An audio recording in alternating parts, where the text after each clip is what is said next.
The Geology of the Body, The Recovery 1, η γεωλογία του σώματος, η επαναφορά 1. On Boxing Day, she found herself motionless, laying on the ground at night.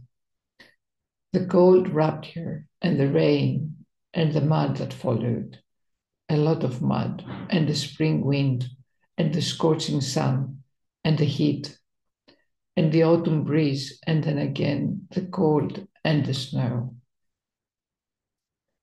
Insults were thrown over, and some carrying words from another continent wired her. Friends traveled over to hug her.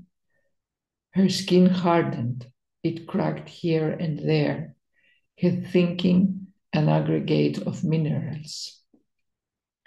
Then the taste of love flooded her mouth. "You're alive," her voice whispered. Η ημέρα ανταλλαγής δώρων τη βρήκε ακίνητη, ξαπλωμένη στο έδαφος μέσα στη νύχτα. Το κρύο την τύλιξε και η βροχή και η λάσπη που ακολούθησαν.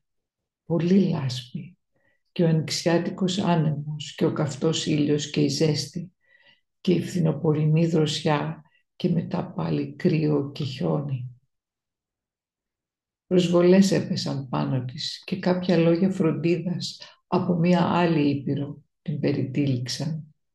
Φίλοι ταξίδεψαν από μακριά για να την αγκαλιάσουν.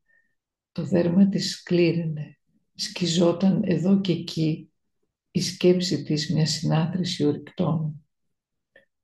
Τότε η γεύση της αγάπης πλημμύρισε το στόμα της. «Είσαι ζωντανή», της ψιθύρισε η φωνή της.